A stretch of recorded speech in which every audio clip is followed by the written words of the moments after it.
To shift gears for a moment, could you comment on the current relationship of the United States and Israel, given the Iranian threat, and what your thoughts are in that area?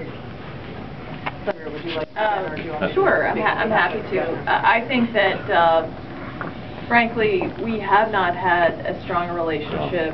Israel is our most important ally in the Middle East. We share not only a commitment to democracy, the same values.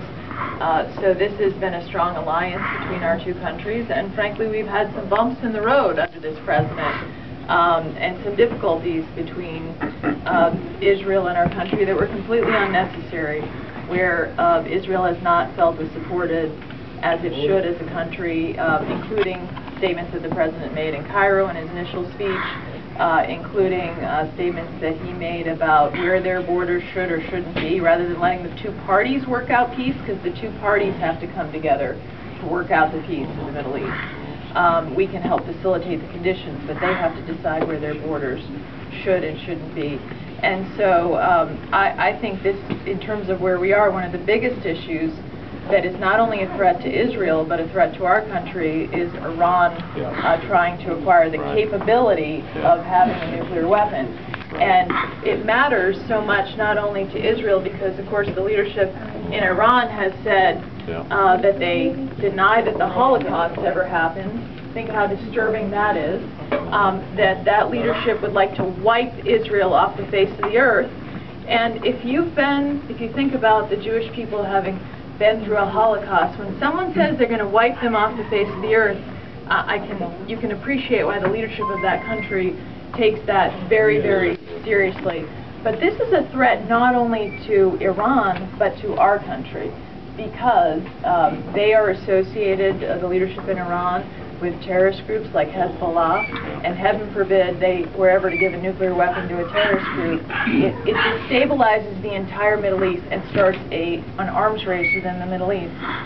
The president, when he came into office in 2009, one of the fundamental mistakes that he made, he came in thinking that it was going to set a new tone around the world, that somehow we could negotiate with people that deny that the Holocaust exists, that somehow we'd be able to verify that if they told us they weren't going to build a nuclear weapon, that we could trust them even though they've ignored arms inspectors from the UN, they have thumbed their nose at legitimate people trying to get them to stop the march towards getting a nuclear weapon.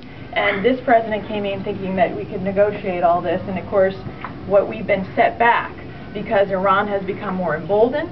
They've continued to ignore, they've continued to take further steps to enrich the type of uranium. They have built their facilities underground to make it more difficult to stop them from acquiring the capability of producing a nuclear weapon.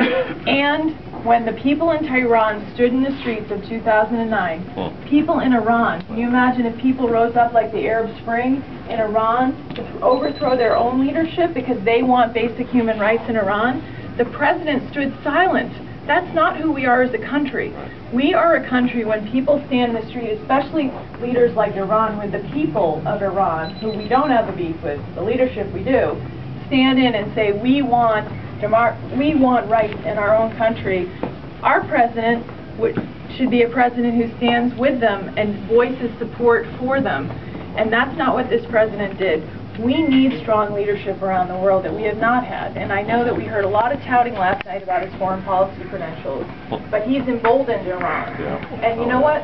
You know who one of the #1 allies of Iran is? Syria. They want to keep the Assad regime in power, Iran does. They're providing support, arms, and support for soldiers on the ground in Syria, and this president has stood aside. Last night we didn't hear anything about Syria when he championed human rights. Here's what I know about Governor Romney. He understands and believes in peace through strength. That was Ronald Reagan's motto, peace through strength. And if you think that a Mitt Romney or Ronald Reagan would have stood by when the people in Tehran stood in the streets and stood for democracy, would have just thought, oh, I don't want to offend that regime, I might want to negotiate with him. No, would have stood up for what is right. And that's what I know we will have with the President Mitt Romney. And this is such an important issue. We cannot allow them to have the capability of having a nuclear weapon. It is a threat to the world. And I believe that they don't think we have the resolve under this president to deal with it, and that's why they continue on this march.